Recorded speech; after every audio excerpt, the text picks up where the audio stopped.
welcome back to another video on some F1 2020 career mode with Alpha Tauri. Today we're doing episode number 14 for the Japanese Grand Prix in Season 1. First of all though, we're going to get a double downforce upgrade. That's going to come in before the race, hopefully, as long as it doesn't crash.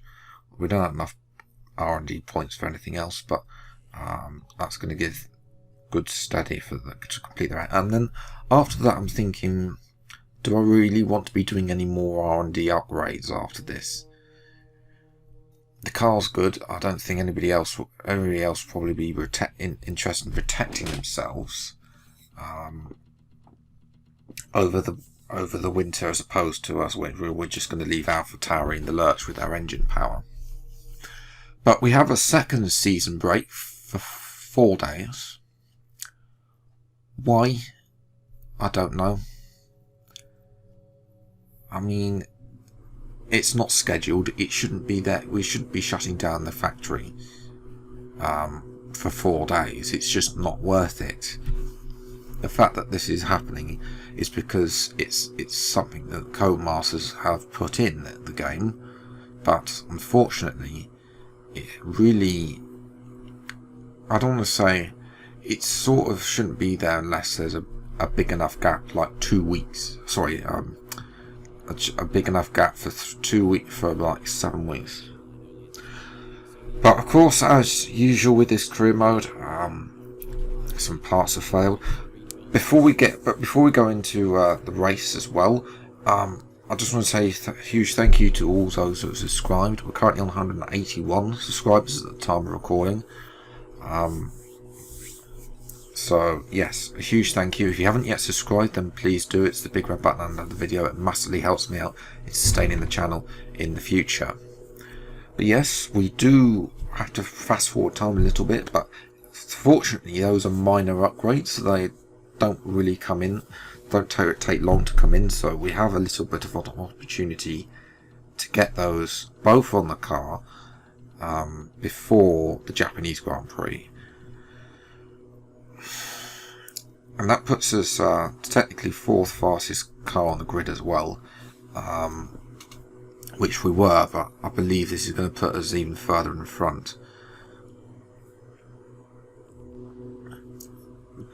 And when we got to Suzuka, there was yet another some news. Roman Grosjean's retiring as well. So we've had Kimi gone, and now Roman and Grosjean's now going as well.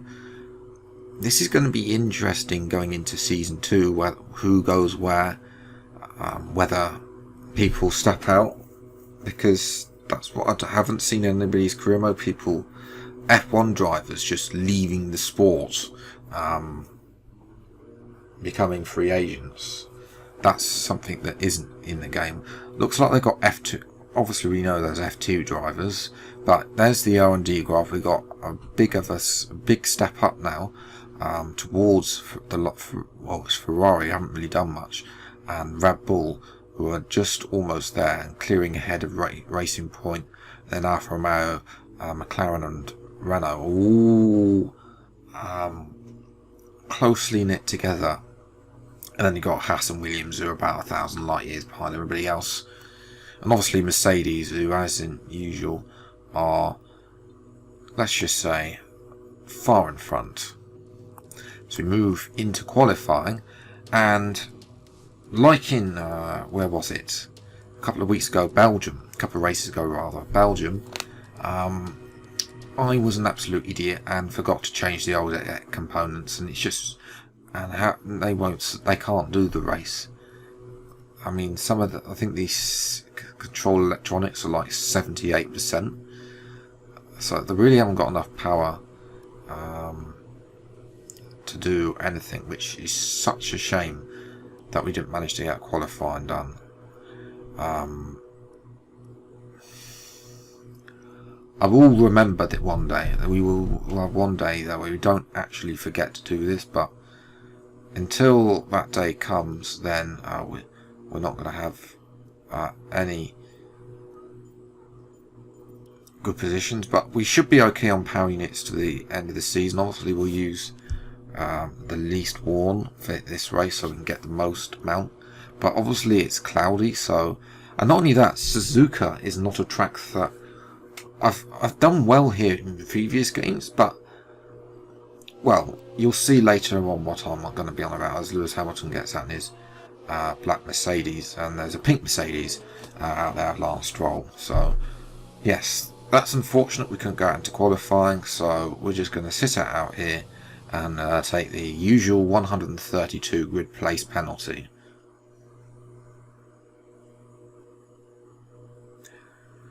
And of course, looking to the qualifying results, it's actually interesting that Vettel gets pole over Hamilton, Verstappen, Bottas only further back. Our teammates in the top 10 again.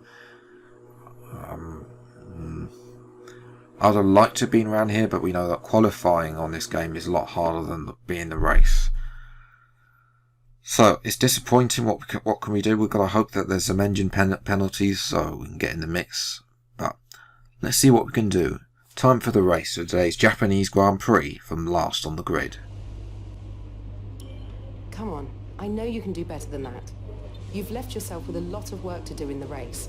We still need to get a good result out of this. We come to you live today from the Mie Prefecture in the south of Japan's Honshu Island for a race that has seen many title deciders over the years.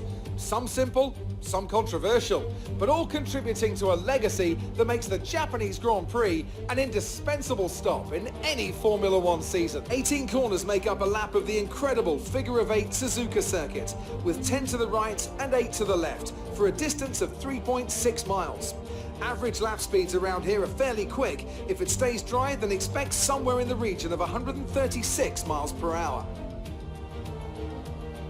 Joining us today to oversee all the thrills and spills, it's Anthony Davidson. And great to see you. How are you feeling about the race today, and how are the circuit conditions from what you've seen? Well, it's looking a bit cold out there, if I'm honest. These tyres have quite a narrow operating window in terms of the temperatures they need to extract the best grip. So with a cold track surface, it's going to be harder to keep those temperatures up, which will lead to lower grip and maybe more mistakes. It's time to see how our drivers are stacking up after yesterday's exciting qualifying session. Sebastian Vettel has a clear track ahead of him today. He starts in pole position, and Lewis Hamilton completes the front row. Considering the rest of the grid, we have Verstappen, Bottas, Charles Leclerc and Perez, Gasly, Giovinazzi, Sainz and Lance Stroll, Raikkonen, Grosjean, Alexander Albon. They'll be starting further back after an earlier grid penalty. And Magnussen, Ocon, Russell, Daniel Ricciardo and Nicholas Latifi. Norris and an Alpha Tauri rounds off our grid. Which of these talented drivers will come out on top today? This is our engine supplier's home Grand Prix. Let's give them a race worth watching. So yes, race strategy is a one-stop. I did think about doing the mediums to softs, but the weather conditions really don't tend to the medium conditions. As 5 lights ago and initially bogged down, but then of course we used the overtake to advantage, getting Latifi, Ricciardo. Can we get Ocon and Russell round that turn one? We're looking at the outside of Ricciardo. No, we got a legal overtake on Russell. It had to leave a little bit more room there, but we're up into 16th place, so not a bad start, but it could be better as we look now all over the back of the Williams. The Williams are really not very good in this series. Obviously we're waiting for a performance patch from Codemasters in 2075 as we go dive bomb up the inside, and we actually got Magnussen here as well in the Haas. If I was K-Mag, I'd be leaving because that car looks just as bad as the Williams does. And we do get 2 positions of 1. Jumping now to lap 5. And we're sort of looking at Albon and Grosjean. They're going side by side through the final 2 corners. And we're going to take full advantage of Albon shoving out Grosjean and gain the position down with DRS, obviously, Rich Mix and overtake. Into turn 1, we confirm the position and up into what is 12th place, I think. But Ricciardo, of course, has been following us through this entire race. He's got good pace compared to Ocon. But as he's coming out there, Grosjean comes back in and they've touched, and I think Ricciardo was coming into the pits really didn't help there. He should have gone on, but he didn't. As we've clawed up to Raikkonen quite a lot on the pit entry there. I'm not sure what's got going on there with Raikkonen. We're going to go on to medium tyres. Albon onto hard, so if we had the pace around here, we could probably be challenging him. But we were losing so much time in Spoon that it's really just not. We just did not have the pace today to be able to get anybody and actually me hanging around the top 10. If we did have the pace, then we would have probably done the alternate strategy. As we swipe very late to the right there on Kimi Raikkonen with DRS and overtake and active, and move up to P11, which is where we stay for the end of the race. But he could not make any inroads forward on either Giovinazzi or Albon, which is unfortunate for us. No points today. I'm not particularly pleased. Very disappointing with the outcome, considering the fact that we had the pace today to be well inside the top 10. Well, no, the car performance rather indicates it should be well inside the top 10, and clearly we didn't have the pace. And to add insult to injury, our teammate rubs it in by finishing in 4th. Yeah.